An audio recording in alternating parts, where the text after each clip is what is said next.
Hello YouTube. I just wanted to make a quick introduction and show off my van build I've been working on for the last few months. The van itself is a 1999 Dodge Ram 1500.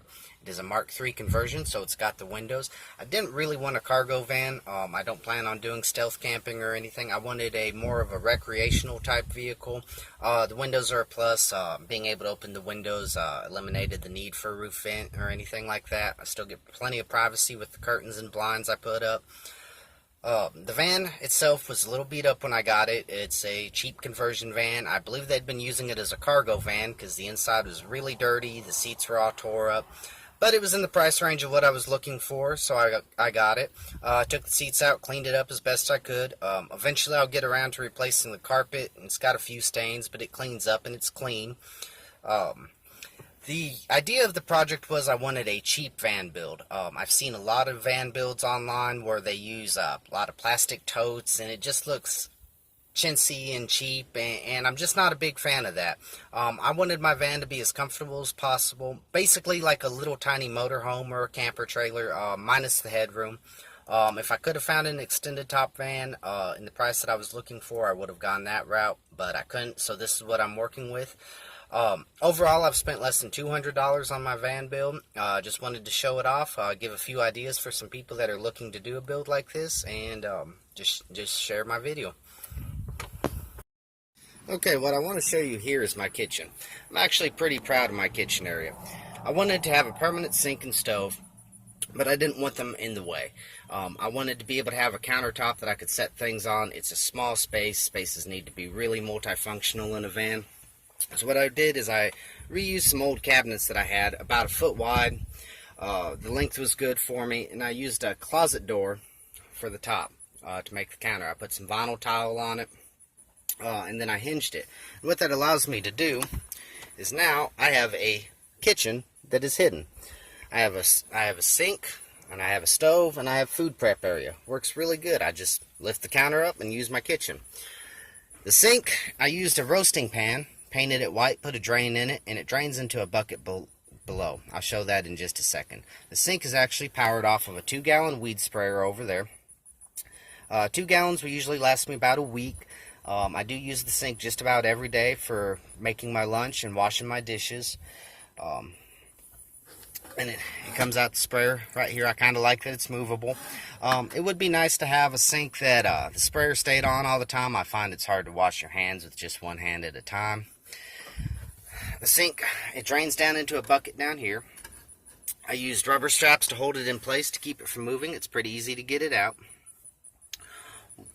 I do need to add some shelves in here. As you can see, it's kind of cluttered in here, but I do use real plates and forks. I didn't want to use paper plates and forks because they take up a lot more room and create a lot more waste, and plus I didn't want to have to forget about needing paper plates before I went out camping. This way it's always ready to go. Over here is my stove. My stove is actually a butane stove. I got it for about $18 at Walmart, and what it was is one of those portable camping stoves. I took it apart, I mounted it into a cooking sheet, and mount the butane bottle down there. I did break the little lighter when I was putting it together, so I do have to use a lighter to get it lit, but it works very good. It's very hot. It's actually probably better than my electric stovetop in the house. Very happy with it.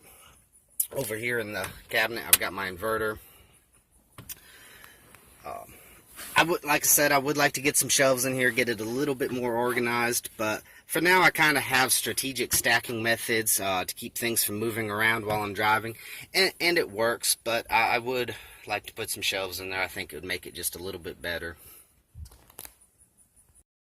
Okay, what we have right here is my little end table. The main purpose of it is to cover the wheel well. There was a gap in between my kitchen and the bed where the wheel well was exposed. I decided to make that space usable by putting a little table in there. I just used some scraps from the closet door for the countertop on the kitchen. I covered it with wood grain looking vinyl tile. Makes it look like it's wood and not like it's hacked together closet door like I ended up using. For my power out here, I ended up using a power strip. I was thinking about putting a wall outlet right there, but really typically we plug in more than 2 devices when we're out anyway, so you end up needing a power strip or a plug extender. So I just decided to use a power strip as the outlet. It made a lot of sense to me, especially with the inverter right over here. It's just a simple cord to run over. I run a regular household lamp. It's running a 18-watt LED bulb. It's kind of nice to have a regular house light in the van when you're camping. It makes it feel a lot more comfortable. But that's the main purpose of this. That little wood thing down there, that was some decorative thing on the wall. I guess you could hold business cards or some documents in there if you needed to. But overall, it works pretty good. It's nice to have a low spot that you can sit and store stuff on while you're camping, and it works pretty good. Now for the bed. The bed is kind of small. The bed is 5.5 feet long by 3 feet wide, so it's pretty much a short twin. Now, 2 people can sleep on it, but you're going to have to like each other, and there's going to be some spooning involved. But it does work, and it's comfortable. If I was full-timing, might want to do the bed the other direction just so it'd be a little longer. You notice I have a lot of pillows on there. The reason for that is put the pillows at each end, and then you kind of sleep in a U. If you can get your head up higher and get your feet up, then you can actually stretch out. It's a little bit more comfortable. But the pillows, there's so many pillows because they need to be arranged to make the bed as comfortable as possible. I did kind of skimp on the bed a little bit. The padding on the bed isn't that great. I didn't buy a mattress pad or anything. What I actually did is I bought a roll of carpet padding. And it's pretty dense, and then I added a bunch of blankets to it. It's fine for a weekend trip. Full timing, I would definitely recommend you go ahead and spend a little bit extra money on a good foam mattress. You notice I have some doors under here. What this is pass-through to the storage underneath the bed. There's enough room under there. It's pretty dark, but there's enough room under there to get a couple of duffel bags or a suitcase or so. And it's convenient to be able to get to your luggage from underneath the bed and then have your luggage stowed away. I'll show the back side of the bed here in just a minute. Okay, this is the back of the bed. Now, I do use the van as a utility van more than just camping in it, so I do need to be able to have tool storage capacity. So I have tools in that paper box up there, fits good under there, jacks, come-alongs. We can fit fishing poles in there. I actually have a pass-through behind the desk that I'll show you that you can fit longer things in that are longer than the bed is wide. Then you have a pass-through area that I showed you just a second ago where you can put your bags. A lot of room for bags. You can fit everything you need in there, especially for a weekend trip. We've actually been the go-to carry luggage. We went up on a trip and we carried 5 people's luggage just fine. I do keep the batteries, the extra batteries back here. Now, I know I don't have them vented or anything. I haven't had a problem with it. The batteries actually charge off the alternator. I don't have an isolator because with running all the batteries that I'm running, I haven't had a problem with the batteries going dead. I use some heavy-duty jumper cables to run the cable back from the alternator. Works pretty well. At some point I probably will get some sealed batteries and make a box for them, but for right now this works pretty good. I was telling you about that I used carpet padding and blankets, so it ends up being a pretty thick mattress. Like I say, the biggest thing is it's just dense, so it's not real soft, but if you like a firmer bed, it's not bad. Over here is my desk and refrigerator setup.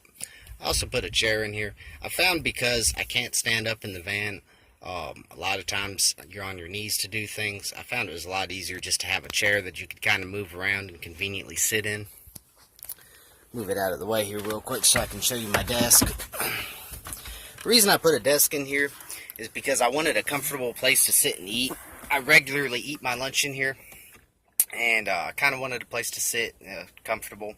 I don't like hovering over my food or having to hold my plate while I eat. I decided to use a desk instead of a table because the drawers provide extra storage. You know, I keep an extra pair of shoes, and then I've got odds and ends storage.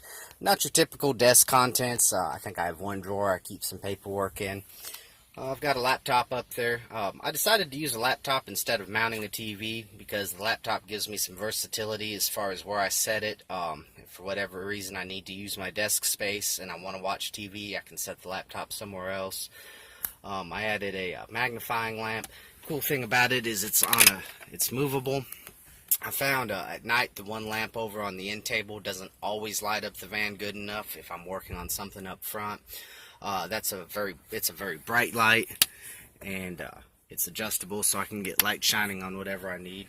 To keep the van cool, I use a box fan. I know it's 110 and 12 volt would be better, but its power is pretty minimal. And I find if I park in the shade and open the windows and turn the fan on, I can keep it pretty cool in here. I added a refrigerator. I debated a lot about a refrigerator. I found there's a lot of food that you can make out of canned food and non-perishable food, but the problem I was running into is I'd make something for lunch and I was having portion issues. I'd end up with more food than I could eat, and then I'd end up wasting the food I didn't eat because I had no way to store it.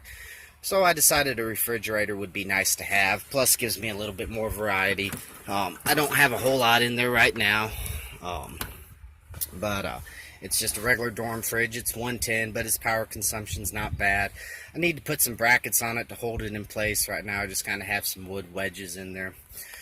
When I put it in, for clearance issues, I had to take the middle drawer out. A couple things with putting the fridge in. For one, I can't put my feet under the desk anymore, so I have to sit sideways to the desk. But it still works and it's still comfortable. But what my plan is to put the middle drawer back in and be able to pull it out and have a pull-out table there. It'll be great for two people because one person can sit on the bed, the other person can sit on the chair, and you have a table. Plus you're keeping your food separate from your workspace. I think it'll work pretty well. Haven't done it yet. Hoping to do that in the next few weeks. To try to make as much room as possible in the van, I would really like to have some captain's chairs, but I don't. I can't really justify the cost on them either. So what I've done is I keep a socket underneath the driver's seat that I can unbolt the front seats real quick and easy with. Usually can do it in less than 3 minutes, and the chairs turn around into a little love seat couch kind of setup. I'm not going to do it for this video, but I'll include a picture of what it looks like set up. It works very well, and it adds a very comfortable place to sit and really expands the room inside of the van because it makes the cab area usable.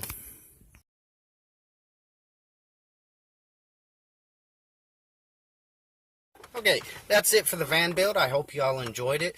A couple things I've learned about building a van is once you do something, you always can think of a way you could have done it different. Vans are never-ending projects. You're always going to be tinkering and playing with it.